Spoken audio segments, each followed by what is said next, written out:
북쪽 방향의 세 번째 벽면을 소개하는 시간입니다.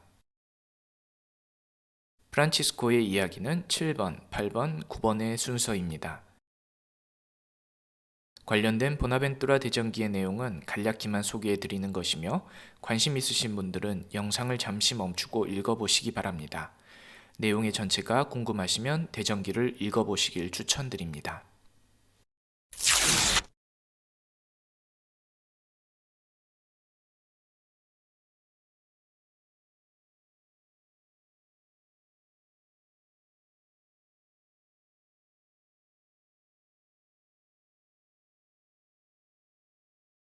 세 번째 벽면의 시작은 이노첸시오 교황이 프란치스코와 그 형제들의 생활 양식을 인준해주는 장면입니다. 이 장면은 뒤따르는 장면들과 연결되는 것보다 앞선 여섯 번째 장면과 논리적으로 더 연결이 되어 있습니다. 여기에서 프란치스코는 11명의 형제들과 함께 있습니다. 프란치스코를 포함한 이 12명이라는 숫자는 첫 번째 프란치스코 정기인 토마스 첼라노의 일생에서부터 등장하는 숫자입니다. 하지만 실제로 12명이었을지에 대해서는 확신할 수가 없는데 최초의 정기들은 이 12명의 명단을 정확히 나열하고 있지 않기 때문입니다. 그렇기 때문에 프란치스코의 전기를 작성한 사람들은 일관되게 프란치스코의 공동체를 예수 그리스도의 공동체, 곧 복음이라는 모델에 일치시키려는 의도를 가지고 있었던 것으로 보입니다. 이노첸시오 3세의 손에 들려있는 두루마리에는 다음의 내용이 라틴어로 적혀 있습니다.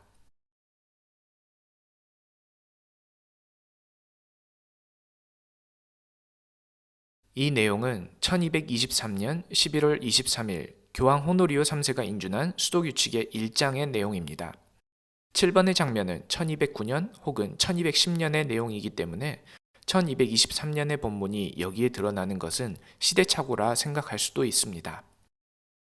하지만 보나벤투라는 교회로부터 인준받은 작은 형제 외의 수도규칙의 유일성을 강조합니다.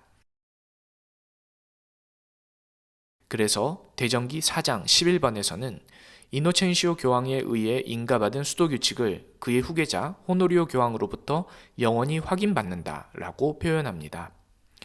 이 장면에서 1223년의 수도규칙을 적어둔 것도 이러한 의도가 담겨져 있는 것으로 보입니다. 때문에 17번 그림에는 호노리오 교황이 등장하는데 교황이 프란치스코에게 수도규칙을 인준해주는 장면 대신에 교황 앞에서 설교하는 프란치스코의 모습을 대신 그려놓고 있습니다. 수도규칙 인준 사건과 관련하여 중요한 정보가 하나가 더 있습니다.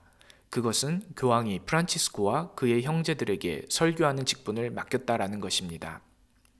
설교라는 수단은 사람들에게 진리를 전파할 수도 있지만 또한 오류를 전파할 가능성도 있기 때문에 교회에서는 주교와 성직자에게만 유보한 직분이었습니다. 하지만 이노첸시오 교황은 회개의 산과 덕행에 관한 주제에 한정하여 자신이 인준한 평신도 단체들에게도 설교의 권한을 부여하였다라고 합니다. 보나벤투라는 교황이 부여한 설교권을 삭발레와 연결시키고 있는 것입니다. 삭발레 혹은 뚠수라라고 부르는 이것은 윗머리를 동그랗게 깎은 것을 말하는데 중세시대의 성직자 신분을 드러내주는 표지였습니다. 마지막으로 교황은 프란치스코와 그의 형제들을 축복합니다. 프란치스코가 받는 축복과 병행하게 그 위의 장면에서는 이사학이 야곱을 축복하는 장면이 등장합니다. 이 두 장면의 연관성은 매우 분명하다라고 할 수 있습니다. 프란치스코의 대리자였던 엘리야 형제는 프란치스코 사망 소식을 수도의 전체에 알리는 편지 속에서 그를 또 다른 야곱이라고 지칭하였기 때문입니다.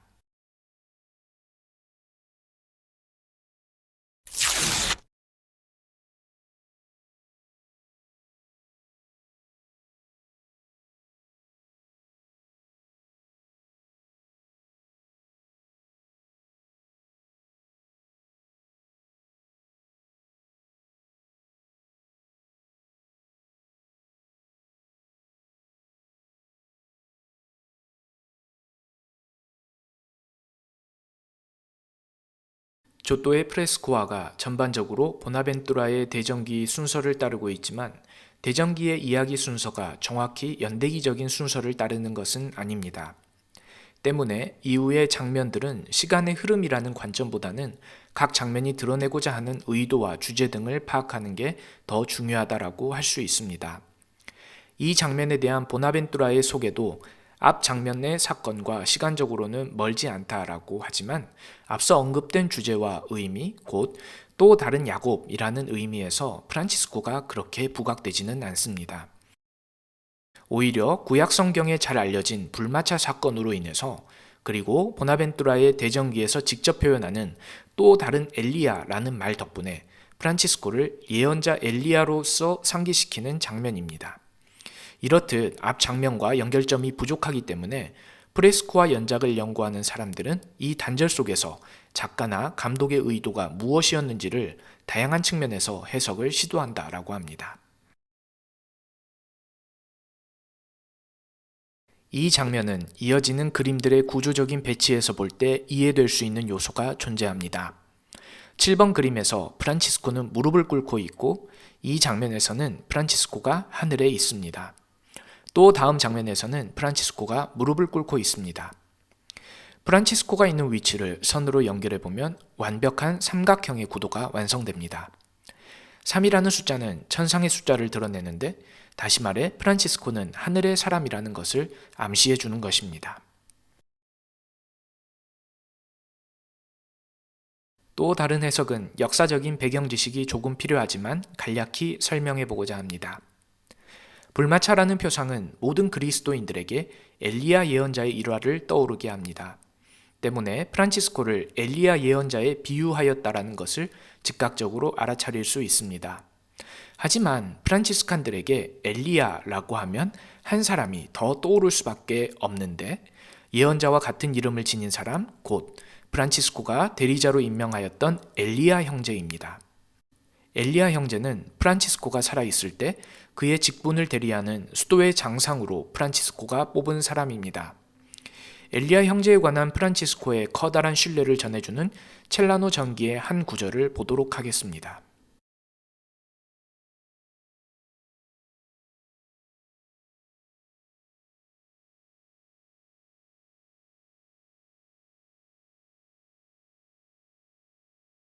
엘리야 형제의 양력을 보면 다음과 같습니다.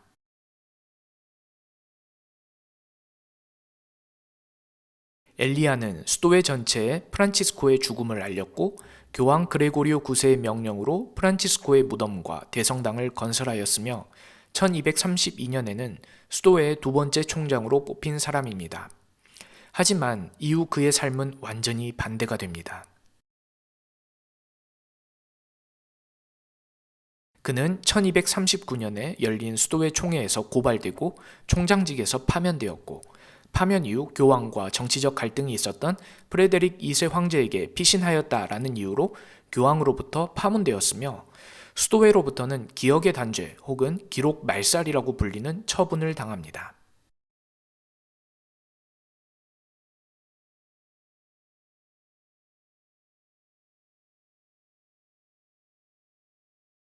(1239년) 이후 그에 관한 모든 것들은 부정적으로 묘사가 됩니다. 엘리야의 고향은 아시시였지만 1239년 이후에는 코르토나로 가서 살다가 죽었기 때문에 그에 대한 명칭도 아시시의 엘리야에서 코르토나의 엘리야로 바뀝니다. 하지만 최근 프란치스칸 역사 연구에서 엘리야 형제는 재평가를 받아야 할 주요한 인물 가운데 한 명으로 뽑힙니다.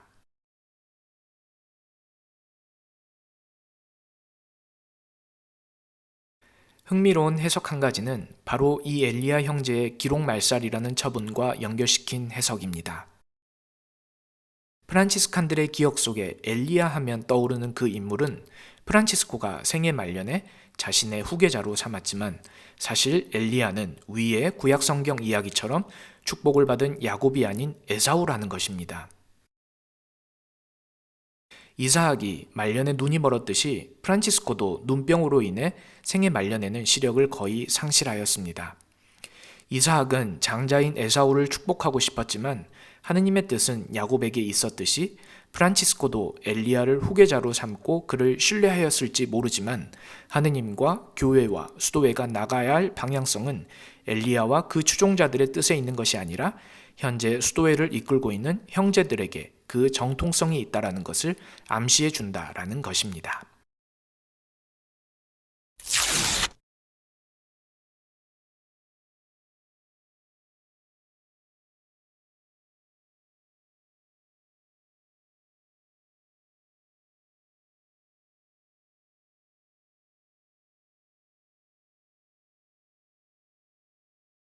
조또의 프레스코와 연작들이 보나벤투라 대전기가 진행되는 순서에 따라야 한다면 불마차에 관한 환시 다음으로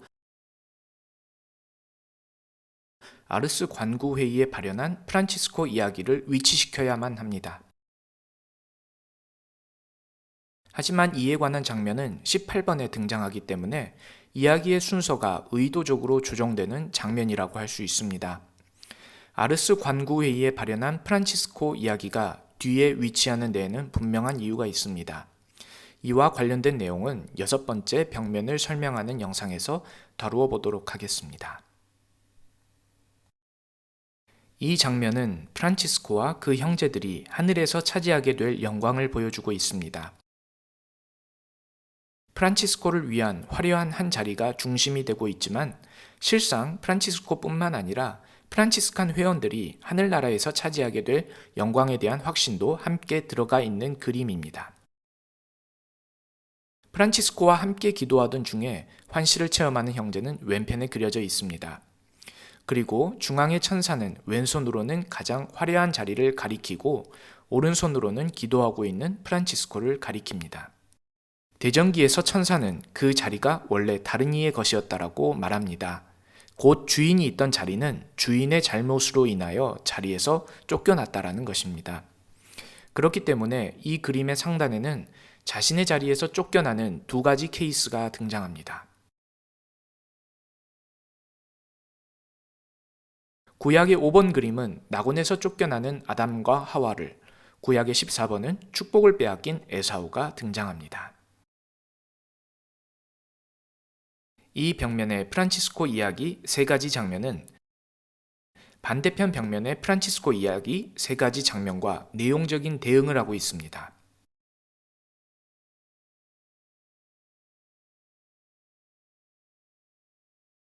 수도 규칙을 확인해주는 7번 그림의 맞은편에는 프란치스코의 오상을 확인하는 장면이 나옵니다.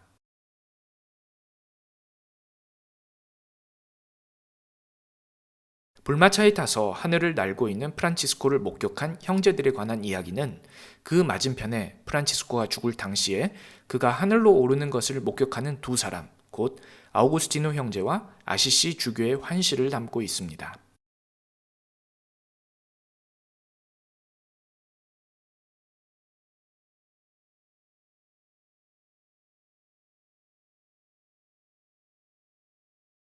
하늘의 왕자의 환시 건너편에는 프란치스코의 죽음의 장면이 나오는데 곧 그는 죽어서 하늘로 올라 이 왕자를 차지하게 될 것이다 라는 생각을 갖게 해줍니다. 다음 영상은 4번째 벽면에 대해서 나누겠습니다. 시청해 주셔서 감사합니다.